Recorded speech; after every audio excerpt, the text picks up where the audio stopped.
Ci accomodiamo.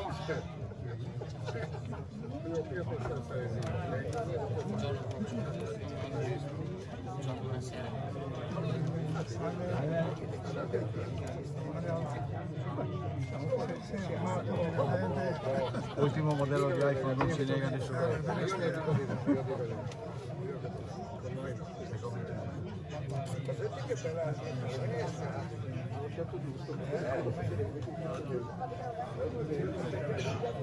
Come ti dicevo prima. Sì. Scusa, lei deve stare qua davanti? No, o anche più in là, per questo diciamo, senza problemi. Non c'è un problema. Sì.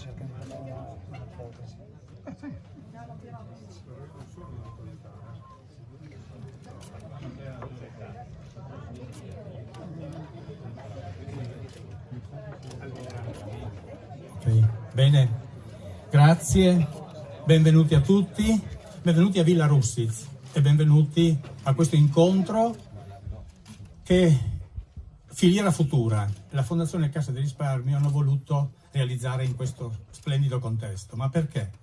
Perché qui sommiamo insieme quelle che sono le vocazioni, le mission rispettive degli enti che operano e che rispondono di Villa Rustiz, ma c'è la parte economica, e adesso darò la parola al Presidente, e c'è la parte sociale, la casa per i ragazzi, che continua una vocazione, una scelta che hanno fatto ormai più di 100 anni fa, anche parecchio più di 100 anni fa, i vecchi proprietari, i Ritter, per realizzare questo grande intervento dove si somma appunto l'economia e il sociale. Noi oggi abbiamo ospitato qui l'assemblea dei soci di Filiera Futura, questa associazione dove partecipano, nata nel 2020, partecipano oltre 20 fondazioni bancarie, un po' il nord Italia, ma partecipa anche Coldiretti, Confartigianato, l'Università di Udine e l'Università di Pollenzo. È una cosa molto importante che affronta i temi proprio a questo punto di grandissima attualità di quella che è ormai la rigenerazione, questo mondo nuovo che deve cambiare dal punto di vista dell'ambiente, ma partendo dall'agricoltura, dalla terra. E quindi oggi riflettiamo su questo aspetto della terra. Io mi fermo qua perché ci sono diversi saluti. Io ringrazio in ogni caso adesso il Presidente di Villa Rustiz della Fondazione, il Presidente Paoletti, e do la parola per il benvenuto. Grazie, buonasera a tutti, benvenuto al dottor Petrini che conosciamo da tempo, a Sua Eccellenza il Vescovo anche qui con noi e tutti i relatori e poi presidenti che parleranno.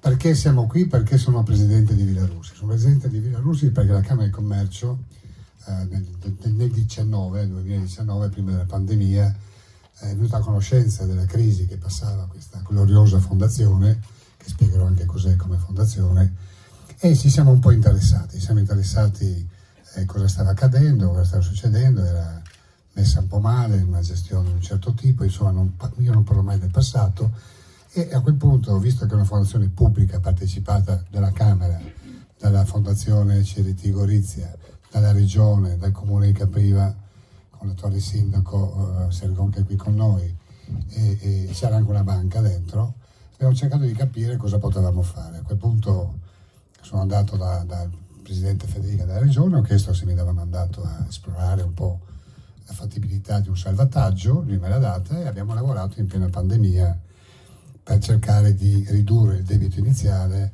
andando a un concordato saldo e stralcio, ce l'abbiamo fatta e oggi siamo qui. Oggi siamo qui, ma quella lì è stata la parte più facile, come numero molto alto, come sborso importante, molto importante, ma più facile alla fine. E il più difficile è venuto da quando ci siamo sedati qui, luglio dell'anno scorso. Ci siamo trovati in mano una fondazione importante, lì abbiamo la casa famiglia con mediamente 16, 17, 18 bambini e bambine che vanno dai 3 ai 18 anni, a 18 escano. C'è un movimento continuo, abbiamo degli educatori che lavorano 24 ore al giorno per la scuola, li portano a scuola, fanno dopo scuola, gli fanno tutto il divertire, lo sport, insomma tutto quello che serve. Il lavoro è duro perché arrivano ragazzi stremati, nervosi, con 1000 problemi, 1000 patologie addosso, psicologiche soprattutto, e per cui gli educatori, gestiti tutti magistralmente da quel signore là in fondo con la camicia, col codino, che è il nostro direttore Giulio Gregoretti, che ha resistito nel tsunami che ha preso Vilarussi finanziariamente negli anni più bui. Per cui ci siamo innamorati di questa. Io da solo ho proposto alla mia giunta, il mio vicepresidente Cerocchi e il nostro direttore generale Luigi Medeot, cosa ne pensavano di questa avventura che ci accingevamo a prendere. Mi hanno dato il loro sostegno, il sostegno l'ho avuto dalla giunta, l'ho avuto poi dalla giunta integrata e del fondo Gorizia, e così abbiamo creato questa operazione di salvataggio di una fondazione gloriosa, una fondazione che ha 156 anni e che allora il barone Théodore de la Tour, francese cattolico, assieme si conosceva in una delle feste di corte europee con Wingritter e hanno deciso di sposarsi. Quando si sono sposati il barone Ritter ha regalato 100 ettari di questo territorio dove oggi noi siamo come dono di nozze ai due sposini. E da lì nasce tutto, da lì nasce che in quell'anno lì il Théodore de la Tour è un agronomo bravo, importante. Nasce che in quegli anni lì c'è una gelata fortissima, le viti non esistono più, e la leggenda dice che lui, portando nei viaggi che andava a trovare la sua famiglia in Francia, portasse nei cesti di fiori per la sua bella sposa le barbatelle che poi di Savignon, di Chardonnay, di Merlot e di tutti i vini francesi che noi abbiamo qui nel territorio. Per cui aveva creato questi vigneti, vendeva il vino già allora molto buono nelle corti europee. Lei non potevano aver figli, lei ha creato la prima casa famiglia, che è questa qui gialla, ed era diventato un orfanotrofio che curava queste ragazze, solo ragazze allora. Poi chiaramente è arrivata la guerra, 15-18, qui era Austria, essendo Austria lui ha dovuto scappare, ma è morto qui, è stato sepolto nel mausoleo che poi vedrete, avete già visto, qui alla mia destra.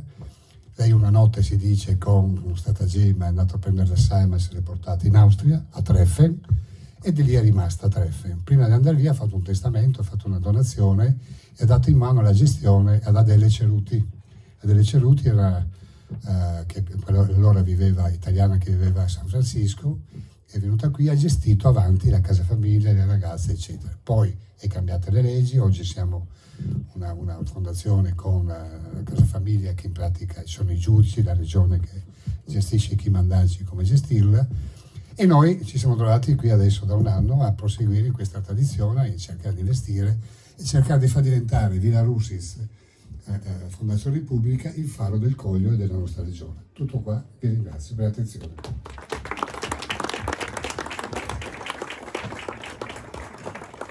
Non ha potuto partecipare, avrebbe voluto farlo, ma oggi la giornata politica anche a Roma è particolarmente accidentata, e allora vi do lettura del messaggio del ministro Patuanelli. Ringrazio gli organizzatori per l'invito alla conferenza odierna e saluto i rappresentanti delle istituzioni, gli attori del mondo produttivo e tutti gli intervenuti. Mi dispiace non poter essere con voi, ma con questo messaggio voglio manifestare tutto il mio interesse per la tematica da voi trattata. Sono infatti convinto che il dialogo costruttivo e partecipato possa generare iniziative dinamiche sul valore della terra, sullo sviluppo identitario e armonico dei luoghi, anche più marginali, e prospettive di rilancio dell'occupazione locale. La programmazione politica presta da sempre particolare attenzione alle espressioni tradizionali e culturali delle aree rurali e paesaggistiche, con ricadute positive sulle attività e sui finanziamenti messi a disposizione dalle diverse misure ministeriali e di fronte europea.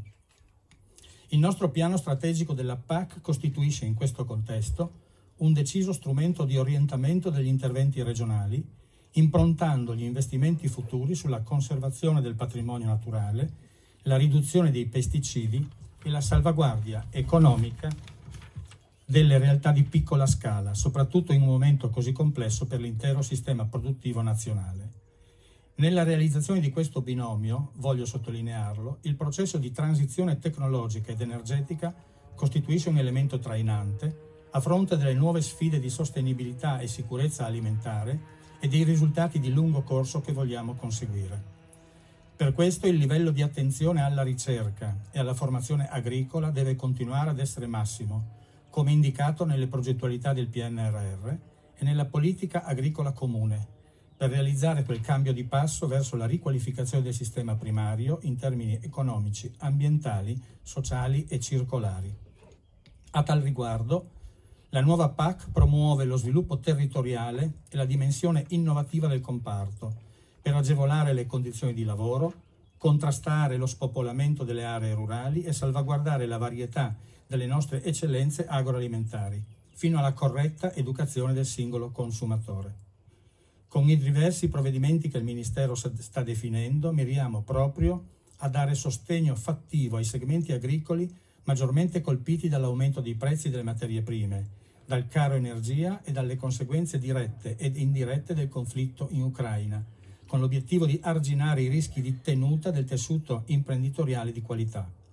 Concorrere all'attuazione delle misure del PNRR equivale allo stesso tempo a valorizzare le filiere corte, la diversificazione di prodotto e processo, oltre all'avvio di iniziative di rigenerazione energetica per una redditività di tipo strutturale lungo l'intera catena di produzione, trasformazione e distribuzione.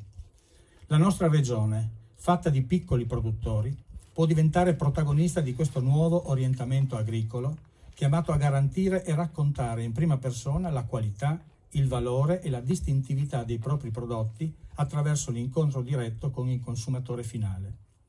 La traiettoria propulsiva e di tutela della vocazione locale è alla base del percorso multifunzionale e delle linee di indirizzo tracciate dal Ministero e insieme dal Governo. Il quinto bando dei contratti di filiera e di distretto, nello specifico, è volto a supportare lo sviluppo di un'agricoltura integrata, sostenibile, socialmente inclusiva e dalla fisionomia identitaria, che continua a rendere la specificità di ciascun contesto regionale un fiore all'occhiello del nostro bagaglio agroalimentare. Si tratta di una rete di sostegno alle comunità e di raccordo dei presidi della cultura contadina, quale veicolo di rispetto dei territori e delle nostre risorse naturali e del valore competitivo delle piccole e medie imprese friulane, come cifra del passaggio verso sistemi alimentari meno impattanti e del contrasto alle crisi climatiche. Concludo ribadendo che ciascun territorio è, nella sua specificità, fonte di tradizione e motore di innovazione, trovando le sue radici e la sua matrice distintiva nell'integrazione tra attività produttive, popolazioni e aree rurali. Vi ringrazio nuovamente e vi auguro buon lavoro. Stefano Patuanelli. Aggiungo i saluti e gli auguri di buon lavoro del Presidente Fedriga e do la parola al Presidente Cappello di Filiera Futura.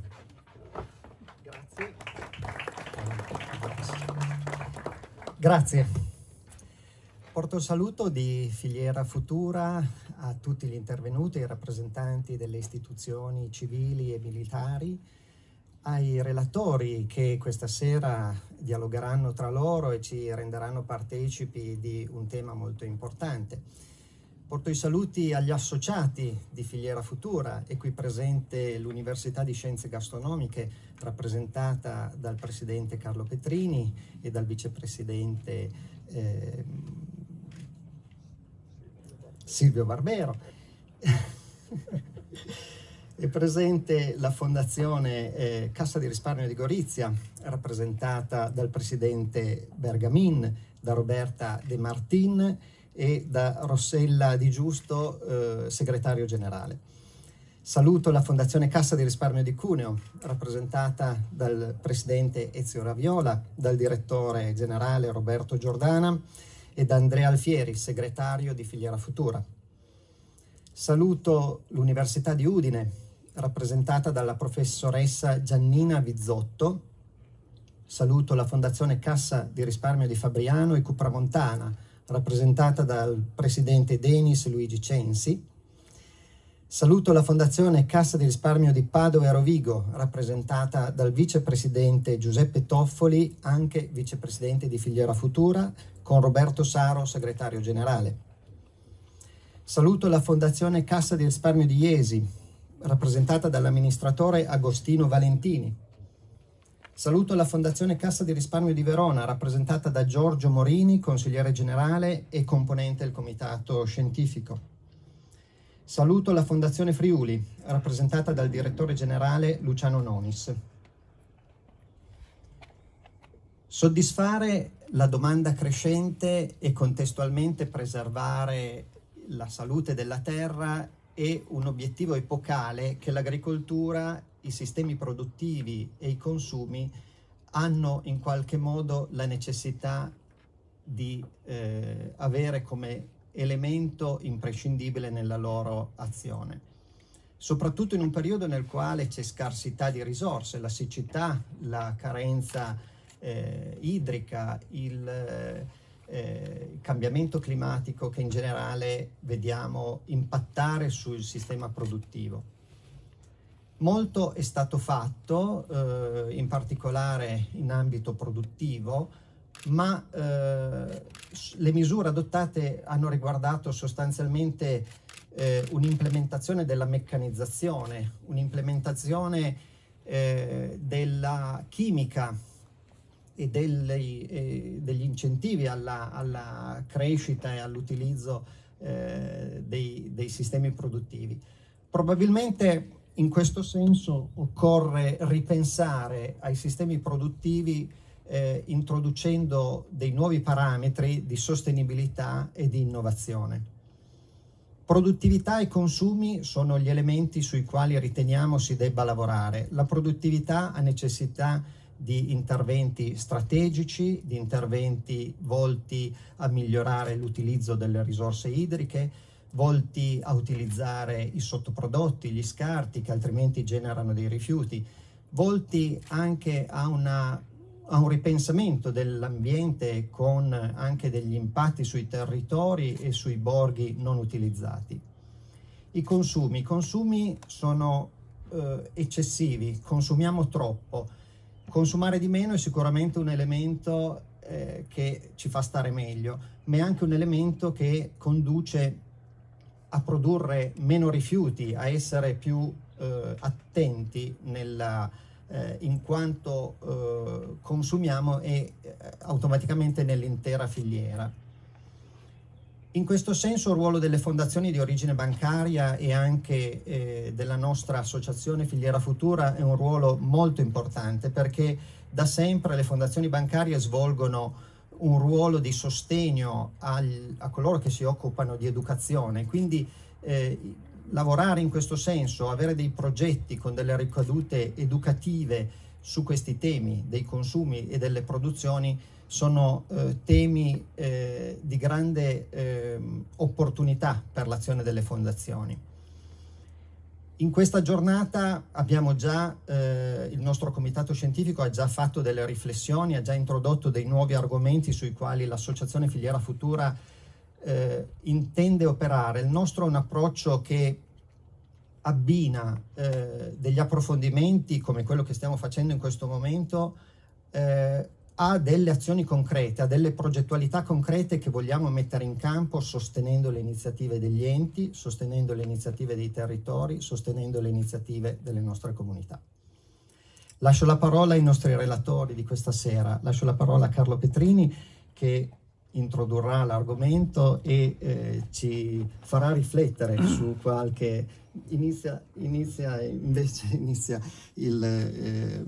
l'arcivescovo Radelli, scusate. Grazie.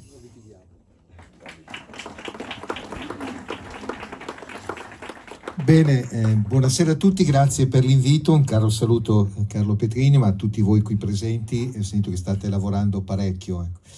Ma proprio pensando all'incontro di stasera mi è tornato in mente un po' le mie radici. No? Io sono nato a Milano, sono qui da Gorizia ormai da 10 anni, però mia mamma era nativa della Bassa Bellunese sul Piave, dove tra l'altro un paesino dove c'è un ottimo ristorante, dove io ho capito che slow food mi ha spiegato, perché c'è stato anche lì Carlo Petrini, ma penso sia stato dappertutto, per cui sicuramente anche dal mio cugino, e si mangia bene tuttora. Però da parte invece di padre mio padre era della Brianza, esattamente una collina, non so se qualcuno di voi conosce un po' la Lombardia, la prima collina fuori Milano di Montevecchia, una bellissima, ed è un parco regionale, coltivate ai tempi, lì si chiama anche lì ronchi, no? I terrazzi, no? I vari terrazzi dove coltivavano le viti fatte fuori dalla peronospera, dico bene, non so se dico giusto.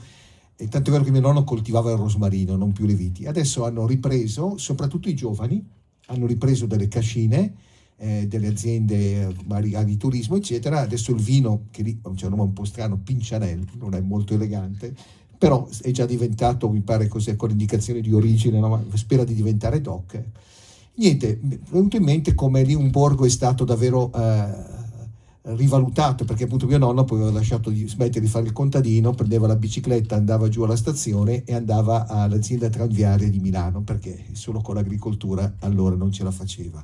Ma mi è venuto in mente anche questo paese davvero molto bello, molto simile a queste realtà molto belle, un po' più abitato, ecco, come industrialmente quella zona, perché ai piedi di questa collina c'è un paese, si chiama Lomagna, che è il paese di origine della suor Luisa. Forse avete sentito parlare, questa suora di Haiti, che era da Haiti, uccisa qualche giorno fa da Haiti, che Papa Francesco ha ricordato proprio domenica. Io solo Luisa la conoscevo, ero stato anche da Haiti, no? Pensate, tra l'altro è una persona preparatissima, ha studiato teologia in Francia, aveva studiato filosofia in Svizzera e lì insegnava anche, tra l'altro, oltre a gestire una struttura per ragazzi abbandonati, ma ovviamente più abbandonati dei nostri, insegnava anche filosofia, addirittura lì da Haiti, no? Mi è venuto in mente perché, ecco, leggendo e rileggendo l'enciclica di Papa Francesco sull'ambiente, la Laudato Si', un paese, una realtà, ecco, che può rappresentare la massima negatività, pur con tutto l'affetto e il rispetto, è proprio Haiti, no? Io sono stato lì ancora più di 10 anni fa, è il paese davvero più povero che abbia mai visto e anche più violento, no? Adesso non entro troppo nei dettagli, ma mi ha colpito per esempio che il missionario che mi accompagnava diceva: Carlo, prova a guardare, dice, qui le mucche non fanno il latte, le galline non fanno le uova e le pecore non c'hanno la lana. Cioè, per dire, no? E vedere questo paese bellissimo, poi tra l'altro andandoci per un problema di ritardi di aerei, insomma ci abbiamo impiegato 3 giorni, passando anche da isole bellissime, Martinica, Guadalupe, cose fantastiche. Anche Haiti potrebbe essere così. Invece c'è una povertà con questa gente che brucia i boschi perché vive facendo il carbone di legna, no?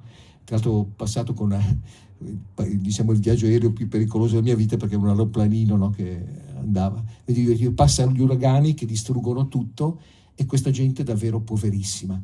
E questo ha fatto venire in mente come in realtà tutto si tiene, cioè la cura dell'ambiente, la cura del vivere bene, no, nei borghi, la cura dei giovani, la cura anche dei poveri, no? Non so se avete mai notato, ma io sono anche presidente di Caritas Italiana, ho provato a leggere sotto il profilo di Caritas la Laudato Si', almeno 60 volte vengono nominati i poveri o la povertà. Cioè, per dire che il non rispetto per l'ambiente, il non gestire bene quella casa che tutti di cui dobbiamo avere cura, certo rovina anche i ricchi, anche chi sta bene, come possiamo essere noi, ma rovina anzitutto i poveri, no? Anche qui, se volete, un esempio banale che a volte porto magari con i ragazzi, ma penso sia, sapete quello si dice, detto, si dice sempre cinese, poi non so bene se è cinese o no, che si dice che se uno è povero, no, non devi dargli il pesce, ma devi insegnargli a pescare, no? Avete forse sentito qualche volta. Ma io aggiungo, ammesso che nel fiume ci sia l'acqua, no? Perché qualcuno non abbia fatto una diga o non ci sia la siccità, e ammesso che l'acqua non sia inquinata. Tutto si tiene, no? Dicevo poco fa appunto a Carlo Petrini, dicevo, sarebbe interessante capire, per esempio, calcolare quanto inquinamento sta facendo la guerra in Ucraina, no? E noi diciamo un incendio di un bosco fa 8 in una fabbrica, ma tutte quelle bombe, quei missili, quanto anche solo inquinamento atmosferico stanno facendo, no? Oltre che purtroppo tanti altri disastri. Questo per dire, mi pare l'intuizione di Papa Francesco, no?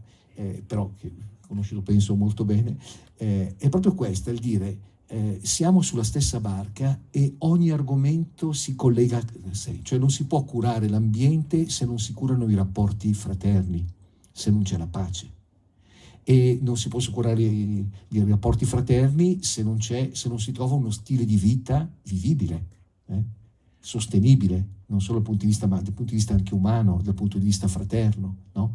Non si può curare bene l'ambiente e quindi anche l'agricoltura, valorizzare tutte le tradizioni che abbiamo ricevuto, utilizzando anche al meglio le tecnologie, se non c'è un'attenzione alle persone.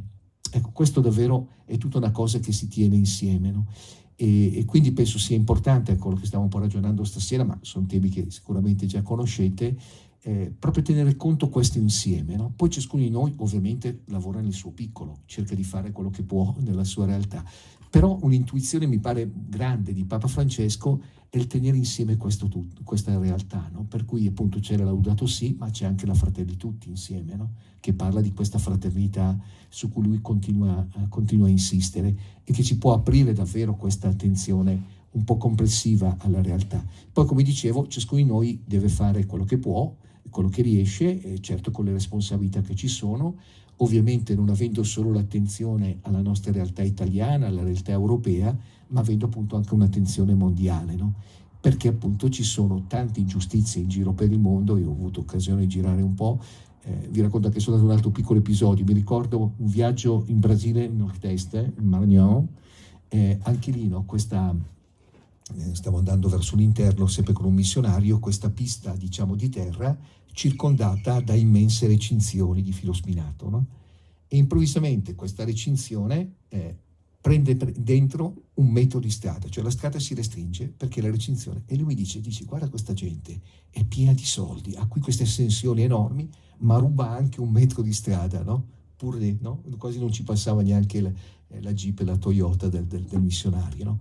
Per dire quante ingiustizie ci sono anche tante speranze. Appunto io girando così in mondo, anche adesso tramite anche conoscendo varie realtà con la Caritas, pensate, abbiamo fatto un convegno l'altra settimana a Milano, il convegno nazionale, e come omaggio ci hanno regalato una cooperativa di giovani che riutilizza il pane raffermo per fare dell'ottima birra. Non so dire come fanno, ma probabilmente ci sarà dentro il lievito, non so, comunque sta di fatto recuperano il pane raffermo buttato via per fare della birra e la stanno vendendo con il ricavato, poi sostenendo un po' le loro cooperative a favore dei poveri. Piccoli segni, non è la birra presa dal pane che risolve i problemi del mondo, però in parte sì. Queste piccole cose sono importanti. Niente, comincio a fermarmi io perché non voglio rubare la parola, anzi poi possiamo fare anche un po' un dialogo volentieri. Grazie.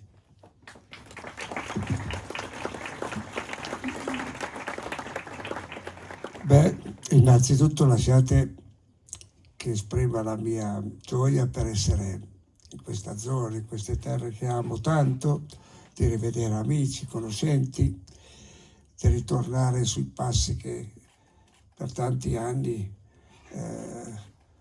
hanno caratterizzato il mio impegno in campo enologico, e quindi ritrovare anche molti produttori e anche la soddisfazione di avere qui in presenza il gruppo dirigente di questa filiera futura che unisce fondazioni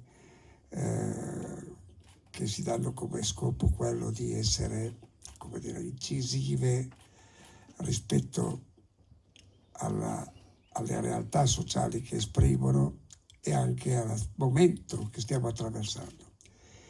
Vorrei subito partire con una considerazione, che è questa. Il momento che stiamo attraversando è di gravità assoluta.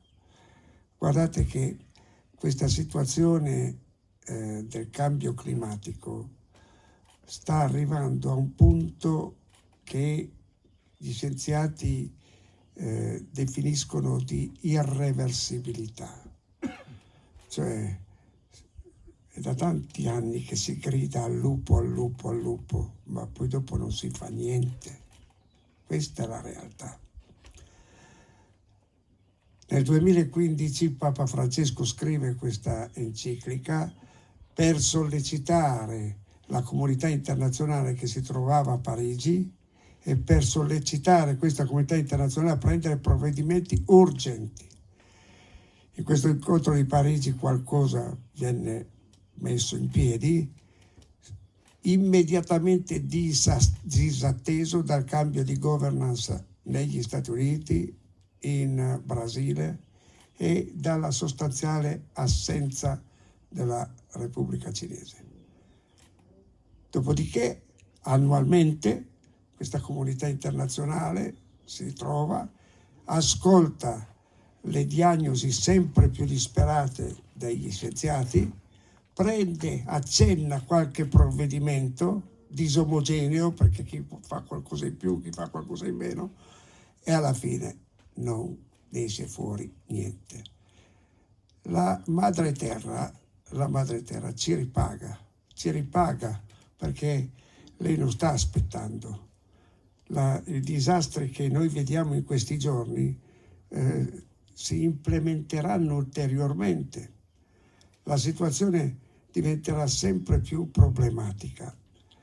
Ed è questa la prima riflessione che noi dobbiamo fare rispetto al tema della giornata, no? Testimoniare che è opportuno un ritorno alla terra per ritrovare la nostra identità e nello stesso tempo per pensare a delle innovazioni sono buone intenzioni, ma attenzione, queste buone intenzioni se non sono supportate da una politica e da un cambiamento di paradigma profondo nei nostri stili di vita, nei nostri comportamenti, nel modo di produrre, nel modo di viaggiare, nel modo di distribuire. Tutto questo rischia di diventare, come dice la piccola svedese Greta Thunberg, un bla bla bla generale. E il bla bla bla non fa giustizia rispetto a tutti noi. Aggiungo, voi rappresentanti delle fondazioni che avete delle responsabilità e che in qualche misura siete da un lato proprietari delle banche, perché siete proprietari voi, e dall'altro dipendenti dei cittadini che versano i soldi alle banche, guardate che vi trovate in mezzo a una situazione ben difficile in questa fase, molto difficile. E cerco di spiegarmi meglio. Io sono convinto che in assenza di una politica planetaria, noi abbiamo il dovere di implementare una mobilitazione di masse di persone che mettono in essere questo cambiamento che tutti noi auspichiamo. Guardate, se parliamo di questo disastro ambientale, io voglio soffermarmi su un fatto. Sono profondamente convinto che il responsabile principale di questo disastro, annunciato e già in essere, il responsabile principale è il sistema alimentare. Il sistema alimentare nel suo complesso, quella che veniva definita l'economia primaria, è il principale responsabile di questo sconquasso. E vi porto solo 3 dati, e poi mi fermo per continuare il ragionamento, ma 3 dati eclatanti. Voi sapete che la causa di questo cambio climatico, adesso ci sono dei negazionisti, perché più andiamo avanti più i negazionisti proliferano. Vabbè. Comunque la scienza e molti scienziati a livello internazionale imputa questo cambio climatico alla produzione eccessiva di CO2. Bene, il sistema alimentare è responsabile del 34% di CO2, 34%. Molti pensano che la più grande parte sarebbe imputabile alla mobilità, macchine, aerei, navi, no. La mobilità incide per il 17%. Il primo responsabile è il sistema alimentare nel suo complesso. Produzione agricola, allevamenti, distribuzione, trasformazione. È un comparto enorme. Secondo elemento, l'ambiente, specialmente quello marino, è inquinato da vere e proprie isole di plastica che vengono abbandonate in mare, e questa plastica è entrata nel circuito alimentare. Cioè noi ogni giorno ingeriamo microplastiche, al punto che l'Università di Melbourne ha fatto un'analisi dicendo che ognuno di noi nel giro di un mese e mezzo si mangia una targhetta di credito, va bene, con microplastiche. Non solo, ma il principale responsabile di produzione di plastica monouso è ancora una volta il sistema alimentare. Avete presente queste fette di prosciutto, ancorché di San Daniele? 3 fette di prosciutto e c'è più plastica che lo che ne avvolge. Quella plastica viene buttata via. Un disastro, un disastro. Terza cosa, che è la più eclatante e sul quale non riflettiamo mai abbastanza, ma sarebbe ora che ci diamo una sveglia tutti quanti assieme. Lo spreco alimentare è di proporzioni bibliche, di proporzioni inimmaginabili. Noi in questo momento stiamo producendo cibo per 12 miliardi di viventi, siamo 7 miliardi e 800 milioni, ergo 34% di quello che produciamo viene buttato via, non di quello che potremmo produrre, che produciamo. E sto parlando di milioni di tonnellate di cibo edibile, mangiabile, che viene buttato via, milioni di tonnellate. In un sistema in cui negli ultimi 2 anni di pandemia quelli che soffrono per fame sono aumentati e quindi sull'intera umanità 900 milioni di persone sono in una situazione di sottoalimentazione, di scarsa alimentazione. Non parliamo di quelli che muoiono per fame. Ma sempre in questo sistema 1 miliardo e 700 milioni di persone soffrono di iperalimentazione. Sono obesi, hanno malattie cardiovascolari perché mangiano troppo, mangiano male. È un sistema alimentare che non sta in piedi. Ma torniamo allo spreco, perché dire milioni di tonnellate non fa giustizia. Per produrre quei milioni di tonnellate che buttiamo via, quanti milioni di ettari di superficie fertile sono stati utilizzati? Milioni di ettari di superficie fertile. Quanti miliardi di acqua sono stati utilizzati per produrre quel 33%?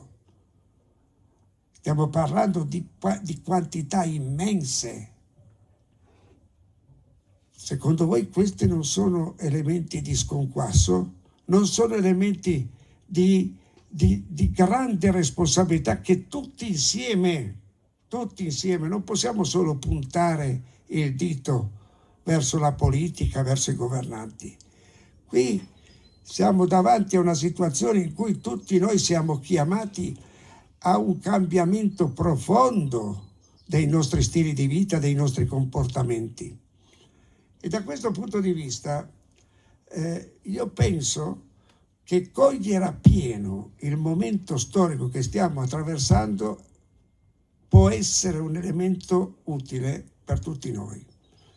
Noi stiamo entrando in un nuovo momento storico, in una nuova fase storica, che non durerà qualche anno, neanche qualche decennio, forse durerà qualche secolo. Questa fase viene chiamata della transizione ecologica. Cominciamo a capire che sarà un periodo lungo, perché questi cambi di paradigmi, di comportamenti non avvengono con la bacchetta magica, avvengono con la convinzione, con la mobilitazione, con l'educazione, con una buona informazione. Sono lenti.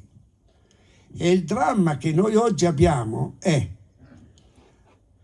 i tempi per il cambiamento sono compatibili con i tempi del disastro annunciato? Questo è il grande punto interrogativo che abbiamo tutti davanti. E faremo in tempo nel cambiare questi comportamenti e quindi nel ridurre l'impatto che i nostri comportamenti hanno nei confronti della natura, per fermare, almeno mitigare la crescita di temperatura. Ad oggi i segnali sono che non si sta mitigando proprio per niente, e maltempora toccherà a vivere le nuove generazioni, e non per niente chi scendono in piazza oggi sono i giovani e ci dicono: o cambiate voi e la finite con questo bla bla bla e prendete delle scelte decise, o altrimenti voi siete responsabili del nostro futuro. Voi perpetrate una ingiustizia generazionale. Ecco, io penso che questo tipo di riflessione sulla transizione ecologica vada inquadrato bene. Vi stavo dicendo, un periodo storico. Noi siamo appena usciti, ma siamo nella fase proprio di passaggio dal momento storico precedente, che è quello della rivoluzione industriale, che ha 3 secoli. Non c'è ombra di dubbio che questo periodo storico ha portato all'umanità livelli di benessere, di istruzione, di salute pubblica inimmaginabili nella storia dell'umanità, inimmaginabili. Ma uno degli elementi su cui si basava la rivoluzione industriale, il concetto principe era questo: che le risorse naturali fossero infinite. Quindi l'utilizzo che io opero per i cambiamenti e tutto quello che ci circonda, tutto quello che noi abbiamo costruito nel tempo, è stato realizzato prendendo dalle risorse naturali e utilizzandole per la trasformazione. Il problema è che noi oggi prendiamo coscienza della finitezza delle risorse naturali. E questo è il dramma e il segno distintivo del momento storico, la finitezza delle risorse naturali. E noi da questo punto di vista non possiamo non essere interpreti di questo cambiamento, di questa diversa visione, di questo modo di, non solo del riciclo, ma del riutilizzo, del non spreco.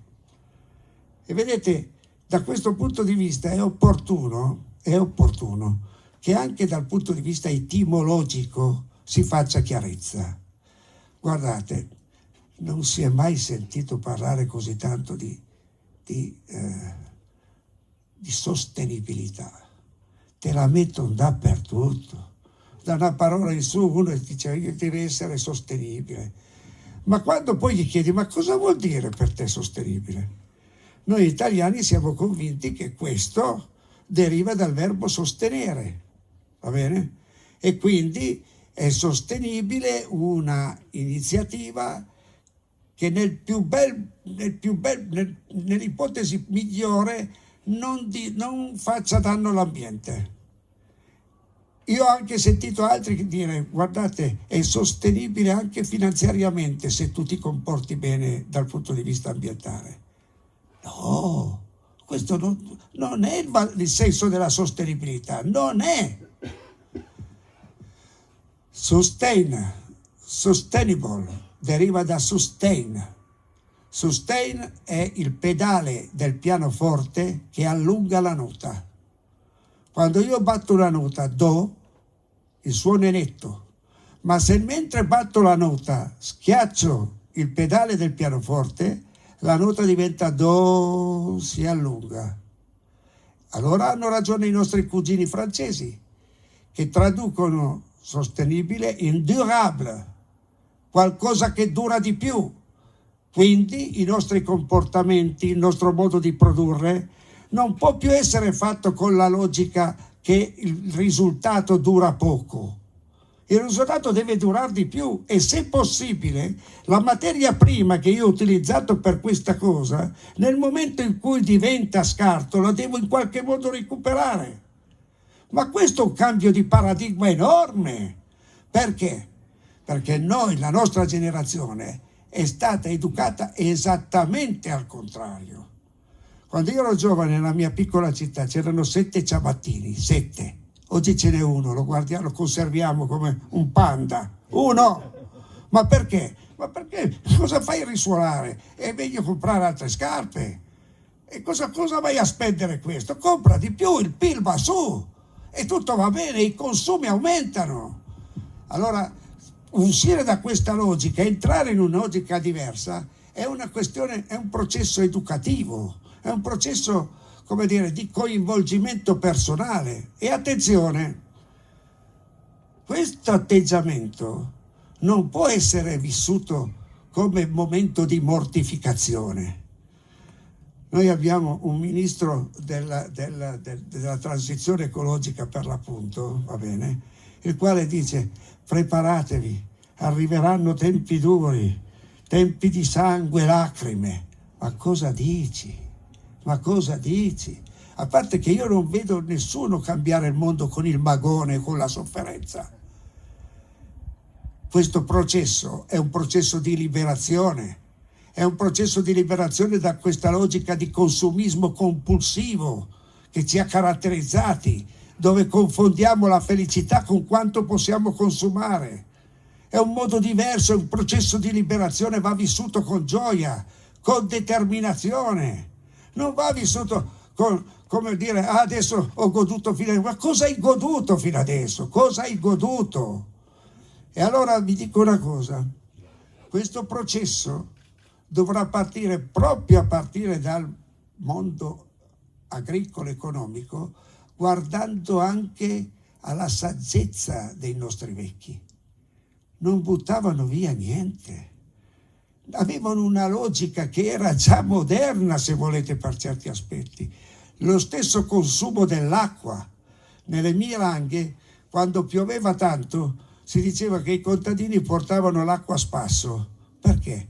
Perché facevano dei rigagnoli e l'acqua scendeva giù. Oggi, che non fanno più questo, l'acqua arriva tutta e arrivano alluvioni impressionanti. La cura è importante ed è un elemento molto importante. Questo rapporto con il Papa argentino, uno dei primi elementi che mi ha stupito sentire, va bene, è proprio questo. Da un lato il concetto di cura e dall'altro il concetto di rispetto dell'economia della sussistenza. Ecco, adesso che parlo a questi bei fondatori di fondazioni bancarie, io vi devo dire una cosa. Quando parlerete poi anche con i vostri cittadini, abbiate sempre rispetto dell'economia della sussistenza, che è stata trattata come se fosse l'economia, come dire, da rigettare, non moderna. Bisogna accumulare, accumula, poi investi e poi produci. Questa è la logica dell'economia capitalista. Ma badate bene che se non ci fosse stata l'economia della sussistenza e se ancora oggi in molti paesi non ci fosse l'economia della sussistenza, i morti per fame sarebbero molti di più, molti di più. Allora, quando abbiamo parlato per la prima volta di questa economia della sussistenza con Papa Francesco, a un certo punto mi fa: sa cosa diceva mia nonna? Dico: cosa diceva sua nonna? Mia nonna diceva che quando moriamo nel sudario non ci sono le tasche, quindi tu accumuli, poi pigli uno scoppone e finisce tutto lì. E io dico: guarda, io le dico cosa diceva una cuoca delle Langhe, che aveva un ristorante e teneva aperto solo a mezzogiorno, va bene? E tutti andavano a dire: ma perché non tiene aperto la sera? Arrivano i torinesi, arrivano i giornalisti, guadagni di più. E lei ha detto: non voglio essere la più ricca del Camposanto. Ora, quando io dico questo, viene preso come una battuta, ma non è una battuta. Penserete mica che quella signora nel tener chiuso non facesse niente? Si dedicava alla famiglia, si dedicava alla sua comunità. magari produceva delle arbarelle di composte per vendere dopo. È un concetto diverso di economia, è un concetto diverso.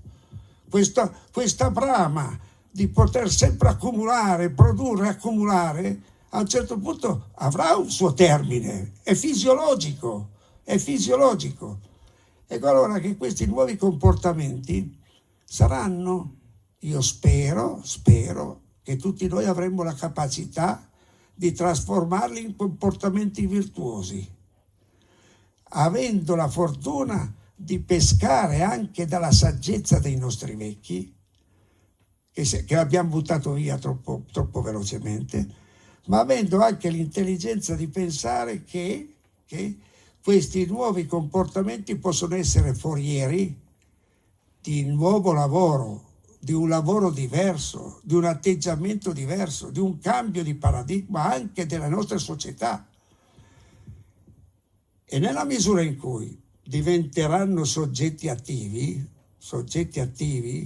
i cittadini, che è l'unica speranza che abbiamo,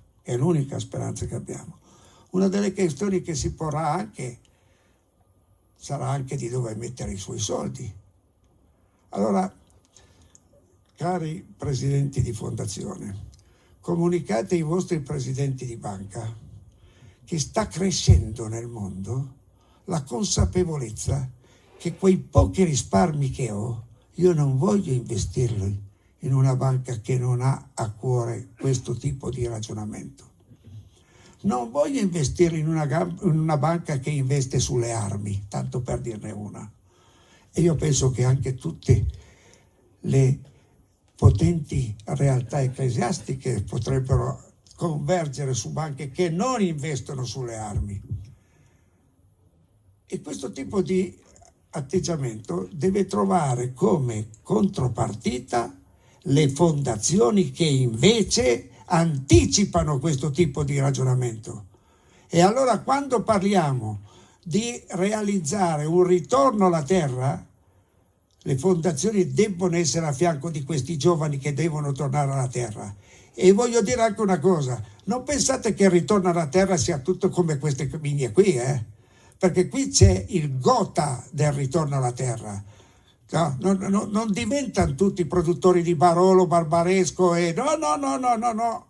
C'è chi vuol produrre, chi deve ancora produrre melanzane, chi deve operare sono questi che noi dobbiamo accompagnare in questo processo di trasformazione, magari sostenendo un mercato della terra che sta nascendo, magari sostenendo una comunità di supporto. Ed è qui che noi dobbiamo avere coscienza che l'elemento distintivo degli anni a venire sarà la comunità. La comunità supererà le associazioni, i partiti. Torneremo a un rapporto in cui il rapporto affettivo che c'è nelle comunità può essere di ausilio anche per affrontare dei cambiamenti. Se io in una comunità sbaglio, non ho subito quello che mi pianta il coltello. Lo sbaglio diventa un'operazione per migliorare, per crescere. Ecco allora che io penso che questo tipo di ragionamento debba trovare una risposta anche nei fondi che le fondazioni e le banche hanno. Perché? Una su tutte, comunità energetiche. Guardate che implementare le comunità energetiche, oggi anche con le nuove leggi che ci manda l'Europa, è un elemento per favorire fortemente la non dipendenza dal fossile e quindi trovare attraverso la comunità l'opportunità di produrre ma poi di distribuire immediatamente all'interno della comunità. E questo è un discorso estremamente positivo, ma ha quella difficoltà di avviamento ed è lì che deve intervenire la mano pubblica e delle fondazioni, a aiutare questi processi, perché quando saranno messi in moto saranno forieri di nuova economia. È lì che si costruisce la nuova economia, dando fiducia al cambiamento. Ecco, io penso, adesso ho preso troppo tempo, il vescovo è un difetto di noi piemontesi che prendiamo. Però adesso vi lascio la parola, però voglio dire una cosa importante, che è questa. Insisto, noi siamo davanti a un momento storico che chiede a tutti noi di fare squadra. È il momento di superare anche le asperità, le difficoltà. Noi abbiamo realizzato queste comunità di Laudato Si tra credenti e non credenti, proprio perché c'era esigenza di mettere davanti a tutto il bene comune. Il bene comune deve essere davanti a tutto. E quando io dico che non possiamo solo avere un'economia che pensa unicamente come parametro distintivo al profitto, io intendo dire che l'economia che noi tutti auspichiamo è un'economia che pensa al profitto, al giusto profitto, ma contemporaneamente ai beni comuni e ai beni relazionali. I beni relazionali sono importantissimi. Né i beni comuni né i beni relazionali entrano nei bilanci delle aziende, ma andate a vedere voi qualsiasi azienda, l'essenza della sua forza sta nei beni di relazione, che non sono contabilizzabili, ma sono il pilastro. I beni relazionali li dobbiamo mantenere. Ed allora questi discorsi dei beni relazionali riguardano anche i nostri borghi, riguardano anche i nostri paesi, riguardano anche le nostre comunità. Noi non possiamo assistere, va bene, ai nostri borghi che diventano dormitorio, dove non c'è più un negozio, dove non si sente più il profumo del pane, dove non c'è un'osteria dove gli anziani possono andare a giocare. Adesso non ci sono più neanche i parroci, perché non ci sono più. Adesso non voglio esagerare, ma però. Allora, la socialità è un valore o non è un valore? Io posso continuare a concepire che tutto questo può non esistere? Io parlo di una zona di grandi flussi turistici, la Langa piemontese, ma qui potrei dire altrettanto. Il giorno che i nostri borghi diventano dormitorio, non c'è più l'Italia. Ecco allora che noi dobbiamo pensare a sostenere botteghe, nuove forme di botteghe che magari utilizzano anche tecnologie nuove, ma che si mettono a disposizione degli anziani del paese. Ricostruire la socialità, perché se perdiamo la socialità non c'è più il nostro paese. E tutto questo è uno degli elementi distintivi di questo momento storico. E allora, vedete, quando è nato Slow Food si cerca sempre di trovare un nemico, no? Allora si sa è contro McDonald's, e vabbè. In realtà McDonald's non ci portava niente, a noi ci portava a difendere la biodiversità, il grande patrimonio di prodotti che oggi con i presidi tuteliamo e abbiamo dato nuova linfa. Questo ci interessava più di tutti. Però c'era McDonald's. Io se oggi dovessi vedere un'altra icona sulla quale sono per niente d'accordo, questo si chiama Amazon.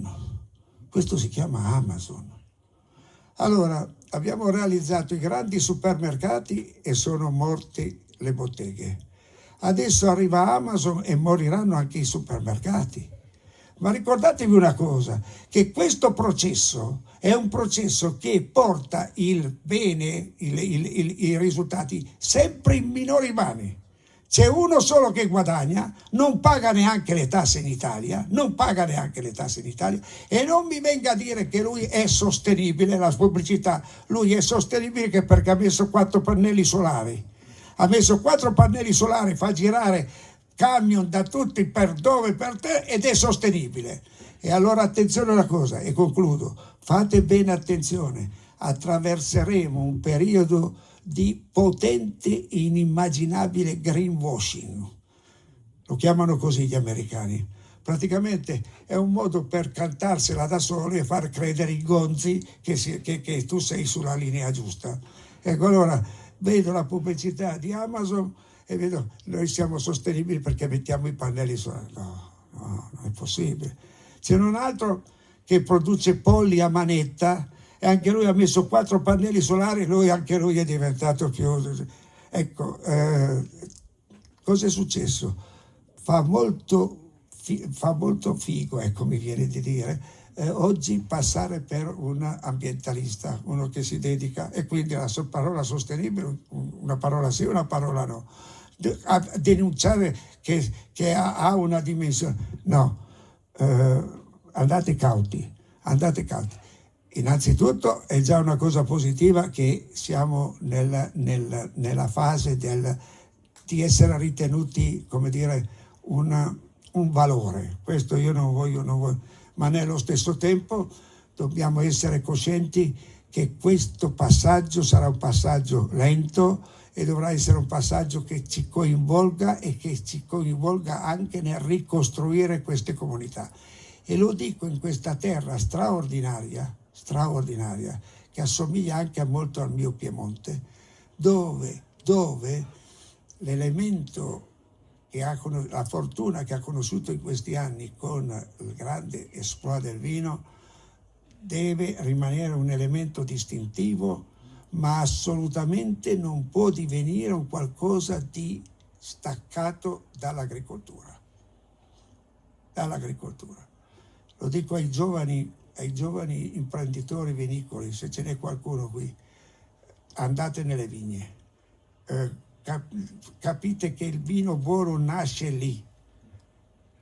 Poi dopo qualcuno dovrà andare a venderlo a Düsseldorf o in altre parti del mondo, ma attenzione, la terra, come dicevano i miei vecchi, è bassa, la terra è bassa, e quindi va anche rispettato chi la lavora con il prezzo giusto, e va rispettato anche un rapporto di relazione tra noi cittadini e produttori. Più implementiamo il rapporto diretto, più questa nuova economia andrà avanti. Io adesso ti ho preso, io adesso sono... Però adesso tu devi...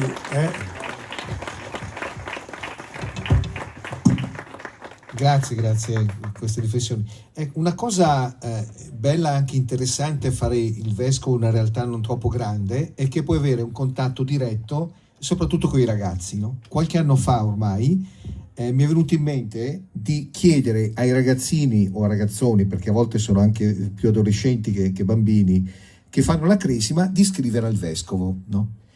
Tra l'altro all'inizio c'è stato un parroco che si è agitato. Cosa ha fatto? Ha preparato il prestampato, no? Dice: caro vescovo, sono un ragazzo bar A, sono molto contento bar A, e una ragazzina molto intelligente ha compilato tutto, ma dietro mi ha scritto la sua lettera, perché ovviamente... E una cosa che mi impressiona sempre è che questi ragazzi che sono abituati, no? Avete figli, nipoti, no? Con i telefonini, messaggini, cuoricini o altre faccine o tutto quant'altro, quando hanno l'occasione di scrivere, scrivono anche 2 o 3 pagine, e in maniera molto profonda, ma a volte sono meravigliato, tra l'altro per le cose bellissime che a volte ti dicono, a volte anche per le cose drammatiche, no? Mentre il caso di una ragazzina dice che mi ha raccontato questa notte sul castello di Gorizia, no? Con il suo ragazzo, dice: però maestra Prenzi, lei non pensi male, mi ha scritto anche ogni buon contolo. Oppure che ti dicono anche qualche dramma familiare, no? Però è interessante che hanno molta attenzione sull'ambiente, ma anche una preoccupazione, come hanno una grande preoccupazione sulla pandemia e sulla guerra. E molte volte dicono: non so quale sarà il mio futuro. Ecco, allora mi riallaccio a quanto diceva adesso Carlo Petrini.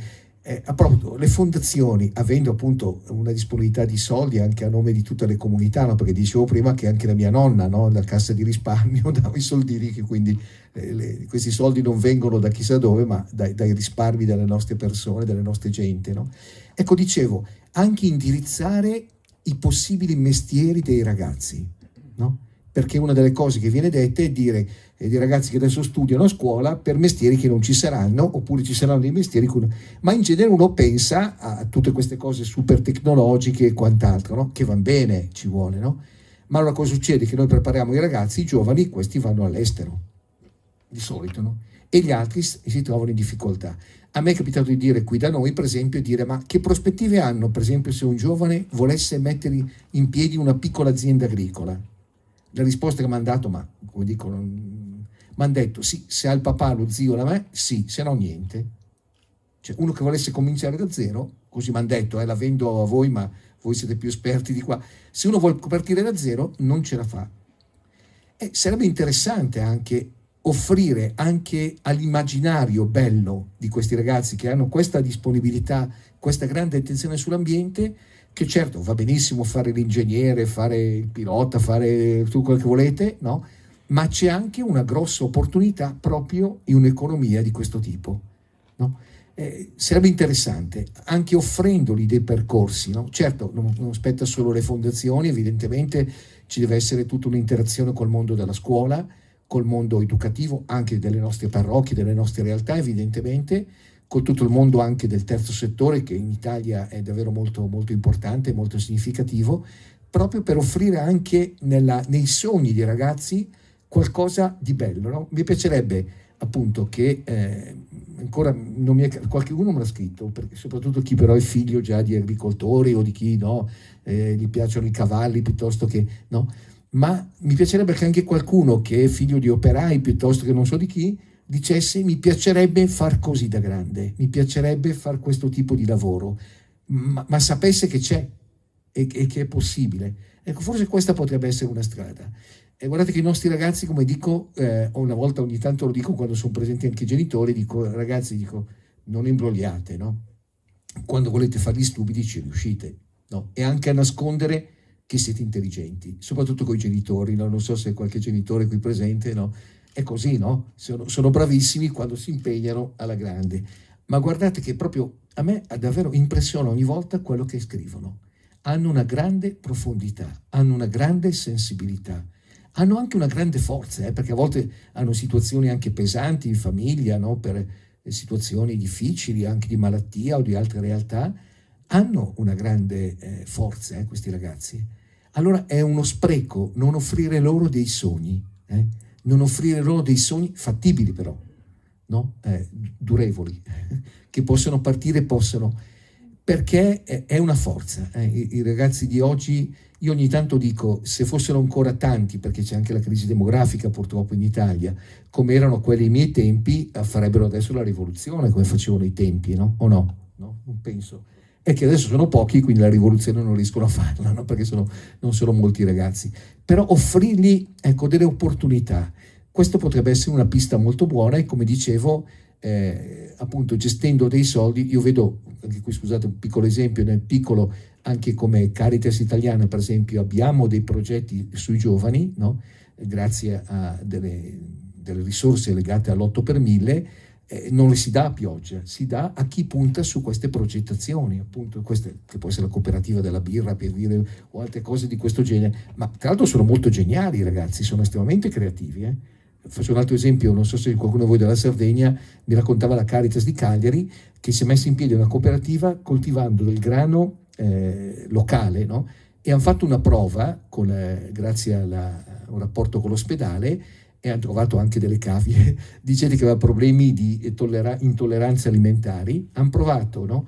A dargli il solito il panino che viene col grano canadese e questi stanno male. Dandogli invece col grano dell'isola e fatto con le culture, non hanno avuto nessun problema. Quindi sono anche interessanti, sono anche progetti anche creativi che ci sono, e questa creatività davvero può essere un po' il nostro futuro. In un tempo, capisco sicuramente anche lungo, ma l'educazione è appunto lunga, non è che lo fai così, no? È un'educazione dura tutta la vita, e penso che anche tutto il discorso che state lavorando, penso anche non solo in Italia, no? Se ho capito bene anche a livello internazionale, questo è molto importante, per anche lì la questione educativa, anche qui scusate faccio qualche esempio perché ho avuto l'occasione di girare diverse volte nel mondo, mi aveva colpito per esempio in Perù, no? Un posto bellissimo chiamato Irrigación, come dice già il nome, un posto dove la gente può vivere tranquillamente, appunto con un'economia di sussistenza ma dignitosa, no? E con questa anche irrigazione, queste poste. E lì la gente, mi diceva il missionario, che lascia di tutto per andare a vivere su delle colline di sabbia nella periferia di Lima, perché la cultura dell'urbanizzazione, no? Dell'andare, no? Anche questa, no? E quindi hai la possibilità di vivere bene, vai a vivere male, no? con questi, mi ha impressionato queste colline con queste baracche con il padellone satellitare però, no? Per cui, no? O mi ricordo sulle Ande, un po' di anni fa, no? Se vende DVD, no? Vendevano i DVD in questo paesino sperdutissimo che tu dici, ma no. Anche qui l'aspetto educativo che non è soltanto dei nostri giovani, ma riguarda un po' la realtà del mondo, però con pazienza, con speranza e con fiducia. Ecco, Papa Francesco, tra l'altro, come sapete, è una persona molto, molto esplicita, molto chiara, no? Le cose le dice senza problemi, però dà sempre questa speranza, e questa non è tanto così per fare il contentino, perché la speranza c'è, insomma, ce l'ha messa dentro un qualcuno, e se abbiamo questa voglia, no, anche di fare del bene, di essere contenti per il bene e di farlo insieme, anche con questo discorso di riscoprire la comunità, anche questa è una cosa molto importante, una comunità dove magari si litiga, perché non bisogna neanche, no, i nostri paesi a volte erano molto litigiosi eccetera, però dove la gente comunque si voleva bene, perché puoi litigare volendosi bene, o no? E nei momenti di difficoltà poi vedi che anche chi parlava l'uno dell'altro, però se c'era da dare una mano, no? I bambini erano i bambini di tutti, non erano solo tuo figlio, no? E se c'era uno che aveva bisogno ci andavi incontro. Ecco, riscoprire anche questi valori che sono valori cristiani, ma sono sicuramente anche valori umani molto profondi.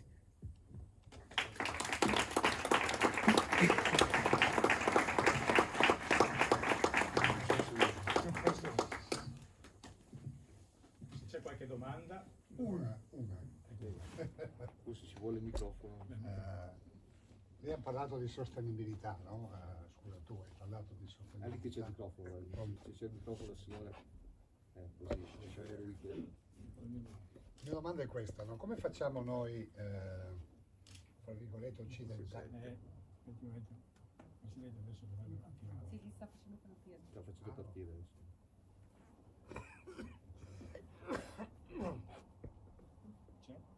Piccola domanda, piccola risposta, Carlo, perché abbiamo caldo.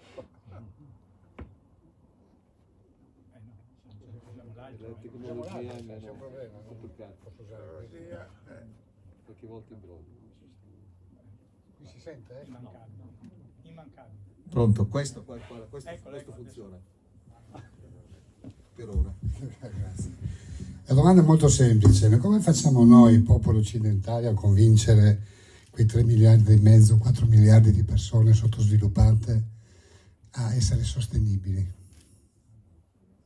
Quando noi abbiamo operato i territori, siamo diventati grandi, abbiamo un benessere importante e loro non ce l'hanno neanche loro oggi neanche non mangiano. E per essere sostenibili, per cambiare il mondo, bisogna essere tutto il popolo, non soltanto una piccola parte del mondo evoluto. Ma la cosa di cui dobbiamo prendere atto è questa moltitudine del sud del mondo provoca molto meno danno che noi. Cioè, voglio dire, è inutile che andiamo a educare gli altri per essere sostenibili. La questione è che, ahimè, questa parte del mondo sarà quella che pagherà il dazio più grande, perché questo cambio climatico nel nostro paese sta realizzando dei cambi di coltivazione, di colture. Questo è dato di fatto.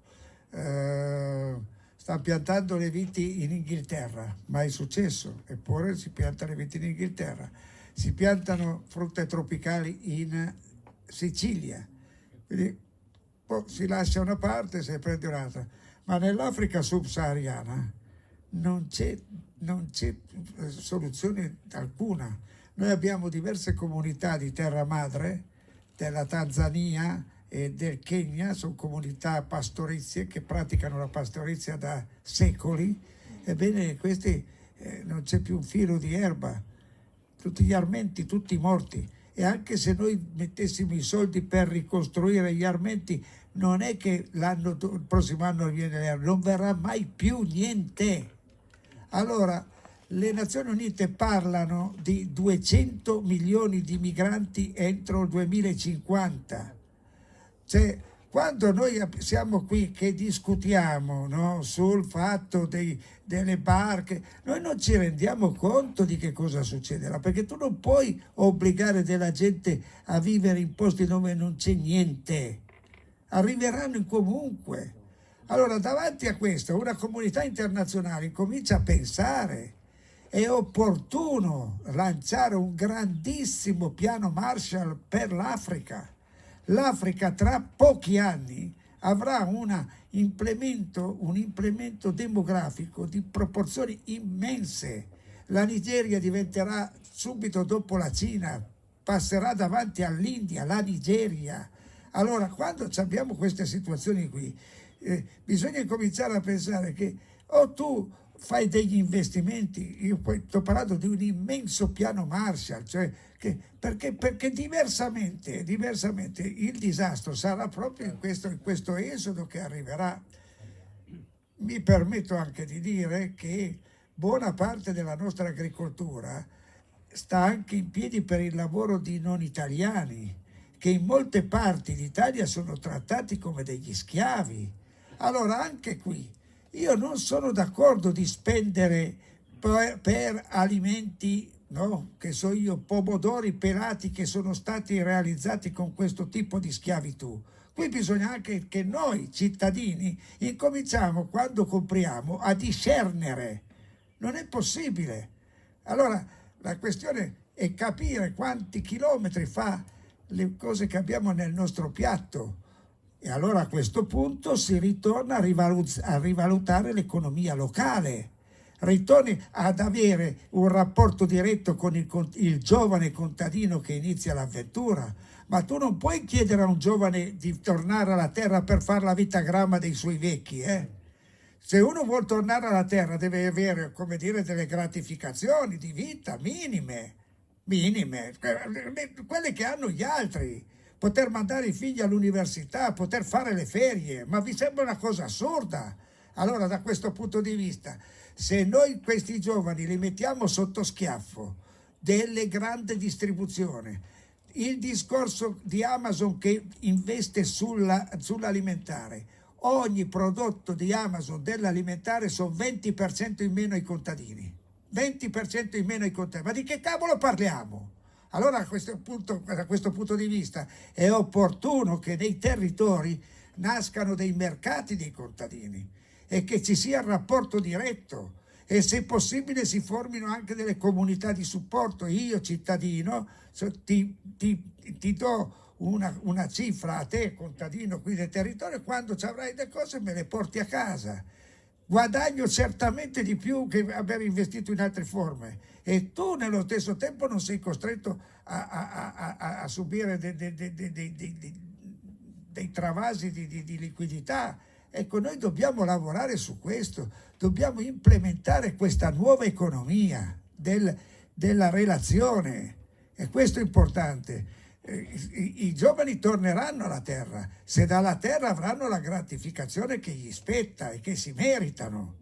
Questo è il discorso che noi dobbiamo fare. E per quello che riguarda il discorso del sud del mondo, credetemi, procura meno danno tutta l'Africa subsahariana che la sola nostra Italia, la sola nostra Italia dal punto di vista delle emissioni, eccetera, eccetera, eccetera.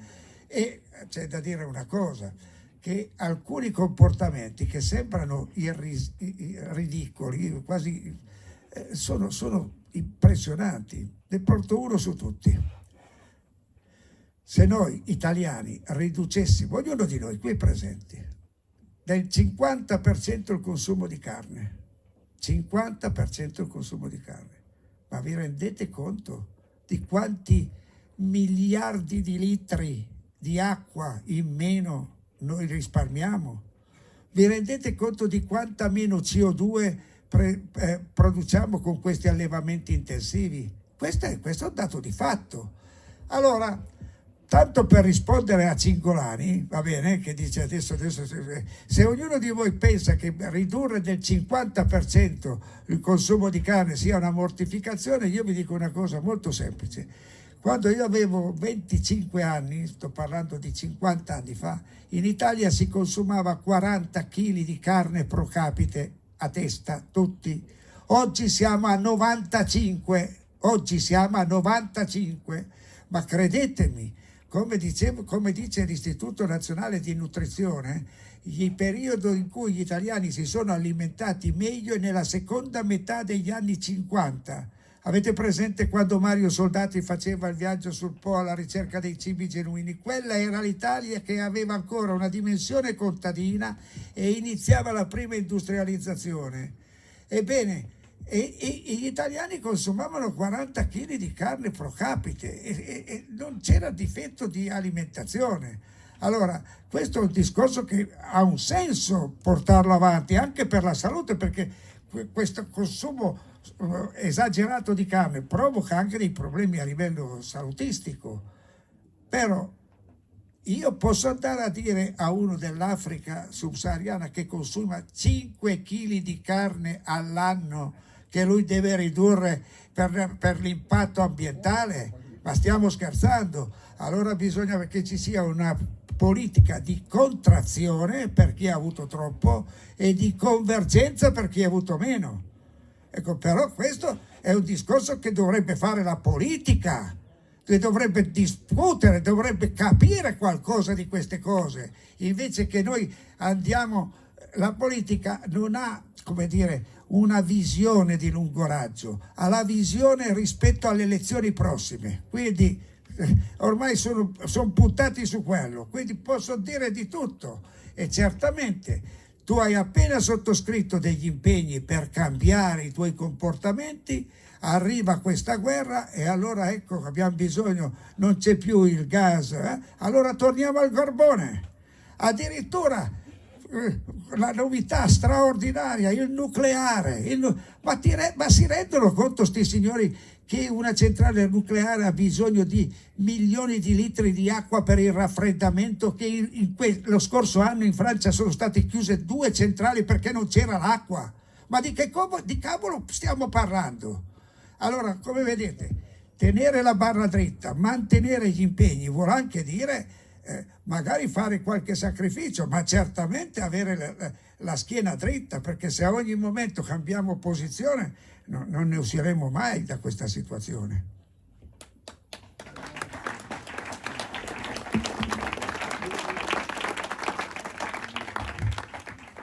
Bene, credo che possiamo concludere. Penso che questa è la nuvola di Fantozzi. Sì, ma benvenuta, no? Un po' qualche goccia, benvenuta. No, volevo dire che credo che noi che vi abbiamo ascoltato, credo che abbiamo comunque ricevuto parole che sono entrate dentro dei cervelli che già queste cose le pensano, però bisogna comunque cominciare a farle diventare un fenomeno collettivo. Mi veniva in mente una cosa, adesso Petrini parlava dell'Africa, anche l'arcivescovo. Noi abbiamo portato, perché la gente scappa dall'Africa? Perché ha fame, eccetera, ma perché arriva qua? Perché siamo riusciti a portargli non l'acqua, non quello che serve per produrre il cibo, abbiamo portato internet. Qua abbiamo problemi di connessione, però l'africano dal deserto dialoga costantemente con smartphone, eccetera. Quindi abbiamo portato la tecnologia e vedono il nostro mondo. Quindi credo che per loro vedere le immagini che arrivano da qua sia l'Eden e dicono scappiamo, andiamo là.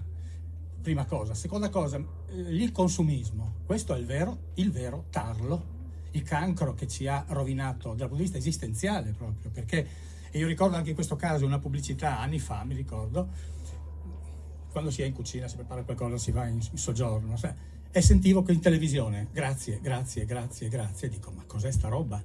Insistentemente questa campagna pubblicitaria, un giorno l'ho sentito questo grazie, mi giro, voglio vedere chi è che fa questa pubblicità e per cosa, perché l'unica parola era grazie. E arrivava, l'immagine ritraeva questa borsa di carta però, ecologica, in un supermercato, ma si vedeva solo la mano e la borsa, con la scritta Coop, no? Era chi andava a comprare, per consumare, quindi la pubblicità era grazie, sei, e poi andiamo al significato, sei un cittadino perfetto perché consumi, e quindi lì credo che ci ha introdotto anche una crisi esistenziale, perché noi da quel momento siamo diventati, cioè noi non siamo soddisfatti se non abbiamo, no, corrisposto a qualche esigenza così abbastanza. Volevo rassicurare Petrini, anche l'arcivescovo, le fondazioni bancarie io parlo per l'esperienza che stiamo vivendo qua noi a Gorizia, ma mi pare di capire che gli associati di Filiera Futura la pensano allo stesso modo e quindi anche le fondazioni sono impegnate in questo.